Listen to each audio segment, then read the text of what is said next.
so many other guys that I served with and girls did so much more than what I ever did. The difference is I got hurt. I could have let that define who I was, but I didn't allow that. So I've rewritten my story and used the negative, and I'm making it positive. Clipper is at our 5 o'clock shoot scout level, so don't come right. I was born at July 16, 1984, and lived primarily in Kansas and Missouri my whole life.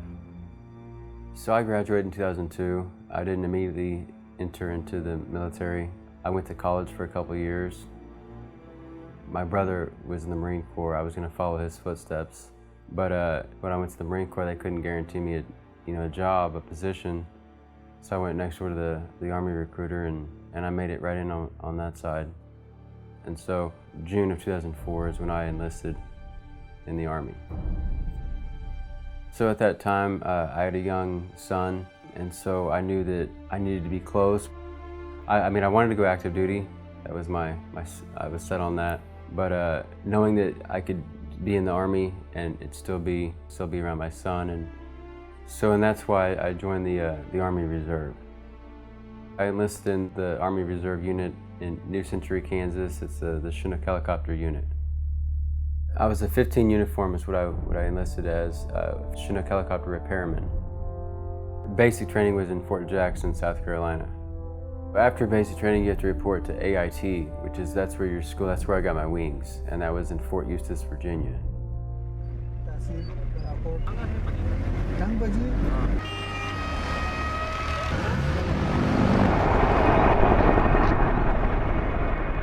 So there was an earthquake in Pakistan, and that was a humanitarian mission, so we got called up fast. It was a quick turnaround on that, so we got mobilized, and then we went directly into Afghanistan for the combat mission.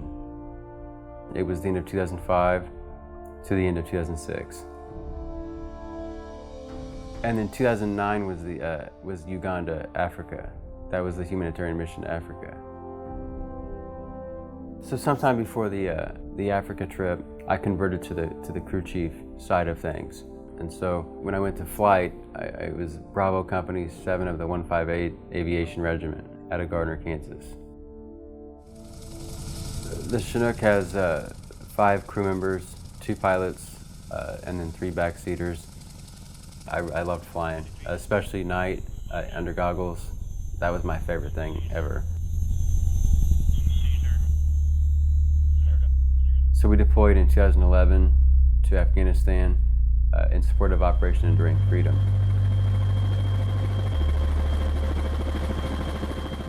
We went directly into Fob Shank, and that was cold, it was in the mountains, it was small, and it was a target. Extortion was that was going to be the call sign for our company. June 25 was the day that my crash was, and so we traveled from Shank to Jalalabad for this multi-day resupply, infill, exfil of troops type of event. I remember bits and pieces of it, and that's generally the difficulty that I have with telling my story, right? It's almost as if I'm telling somebody else's version of my story without certainty. I recall the briefing, I recall going to the chow hall, getting some food, and then heading out to the aircraft.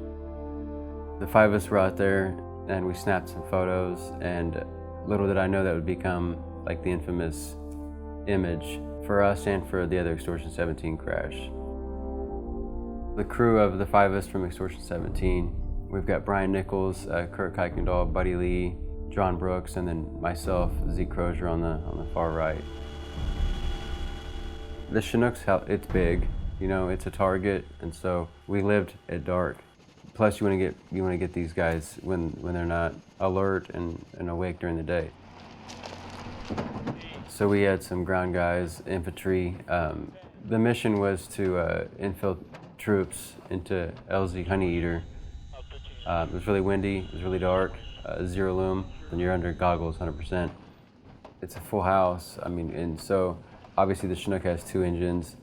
But that altitude and that much weight, it's not going to operate with one engine. And so I was on the ramp. My job was to clear the trees and clearance, and then clear to come down. The terrain at where we were landing was a mess. It was rocky. It was uneven. You get trees. We passed the trees, and I said clear to come down. And then I called out RPG at the 6 o'clock position, and I thought it missed. And then I called out small arms. Again, I wasn't certain if it hit us or not. Buddy had said that he went to pull thrust and full power to pull back up, and the number 2 engine was pegged. So basically, the number 2 engine, we lost that. That was the side that the RPG and the small arms was coming from. It's estimated that it's somewhere between 100 and 150 feet that we dropped. I was on the ramp. I was tied in, connected from the helicopter to my back, and so I got thrown around when we landed. I was knocked unconscious, and so somewhere on the ramp is where I was laying. I'm not sure how any of the guys got out other than the ramp, but I imagine them all climbing over me out the back of the ramp. Blessed to have a couple amazing pilots, the way that they managed that and held the stick, but they landed flat and everything that was supposed to happen on the helicopter did. And then the aft pylon rotated around to the right side the way it's supposed to. Whether it was part of the pylon getting ripped off as well, but it's like a can opener. It just kind of peeled the roof off the backside. Everybody, rolled out, rallied up, and then they found out, I guess, at some point they said, "Hey, where's Zeke? Zeke's not here." So they all had to come back and find me. I guess my ear was bleeding from what they said. They said my left leg, they splinted it because they thought it was broke. So the impact to the right side of my head affected the left side of my body, and so partially paralyzed immediately. One of the squad leaders, he said we saw that guy that was on the ramp, he died. He was dead. They thought I was gone. I think initially they said there were like 3 or 4 heroes. To be considered a hero, it means you're gone. So I was called the hero initially. It's pretty amazing that no one was killed in this crash, especially seeing the photos. They called in another Chinook, myself and Kurt Kuykendall on the right gun. He was injured pretty badly as well, and so him and I both were medevaced out. I was taken to Bagram, Afghanistan, and then from there I was sent to Landstuhl, Germany. And then once I was stable enough, they sent me to Bethesda, Maryland.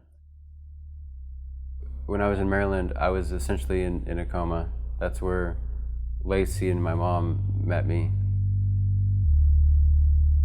Once I was well enough out of the coma and ready for some kind of rehab, I was flown to the VA hospital in Minneapolis, Minnesota. You excited to be out here, Zeke? Basically, it was like I had a stroke. So the left side, my muscles would drop, my face drooped. I had to relearn my motor skills, walking, speech again. And so that's what I suffer from, is a traumatic brain injury, and it's unseen, right? I still appear and look like I'm normal. In the beginning, I was in rehab all day long. I would still wear the uniform. I'd go to my duty station, and then I would go to CBWTU, Community-Based Warrior Transition Unit. And I was initially temporary retired. It's TDRL, Temporary Duty Retirement List, but also dealing with like surgeries. I had a surgery on my hand, and just going through treatment, things like that, until they could finally get me through the med board. What am I being judged on? How I was initially, right? How bad was my injury initially? Or was I being judged on how I looked, how I was starting to look? Because I was starting to appear like, you look fine. Oh wait, you were a helicopter crash. So the process being retired out, it was difficult. And anytime you try to apply for something, a program, assistance, one of the first questions they ask you is, are you Purple Heart recipient? And I'm sitting there going, I think I should be. And so I needed help getting my Purple Heart. So I went into his office, and that picture was on the wall. I met Congressman Kevin Yoder before my first deployment, and that's where that picture was taken. And I was like, hey, that's me. So little did I know that I'd be going in to see him after my second combat mission to Afghanistan, and he helped me get my benefits and my Purple Heart. They completed the med ward, and of course I was 100% medically retired. 29 and being retired out of the Army, I thought that was my purpose. I thought that was what I was going to do the rest of my life. I was going to be a lifer. Now I have to find a new vision, and I've always had the mindset though to not give up. So after I was injured, we ended up getting a lake lot. People kept throwing bottle caps around on the ground, and so I was just trying to police everything up and get it in one place. And so I just was messing around. I went to go hit a bottle cap with a hammer, and I totally missed, and it made me angry.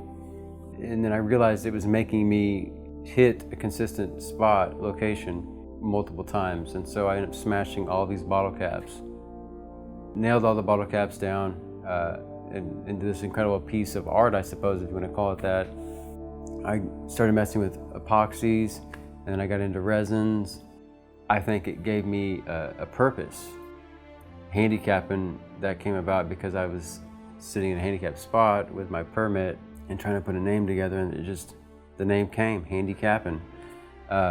People wanted to purchase these things, and so it was like, here's my outlet for income. And then as my story continues on, I want to help people, right? And so now Handy Cappin has become an organization that can create art, and that the money, the income that's generated from selling my art, auctioning it off, that can be gifted basically to the organization or nonprofit and impact and affect lives.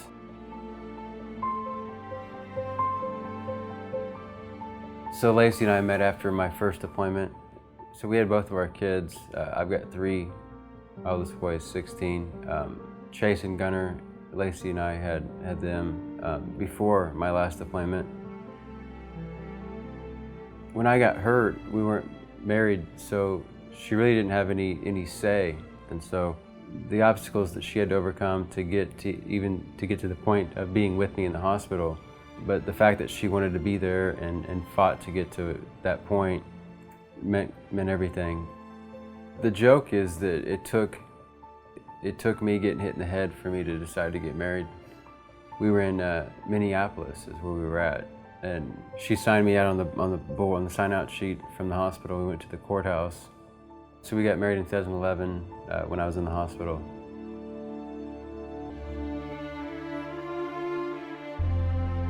There's 2 Extortion 17 crashes, and part of my legacy is to honor the fallen. And every time I get an opportunity, I like to talk about the other crash, the other Extortion 17, the true heroes. And so Brian Nichols was the pilot on my crash.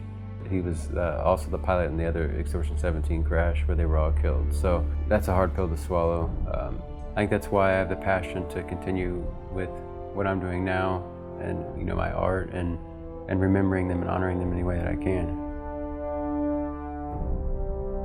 I'm a Chinook guy. I'm proud of being a hooker. That's what they call us. Once you're in the hooker community, you're part of that community, and it's like a band of brothers. So it looks like we're about 30 minutes ahead of schedule with our airspeed. About 100.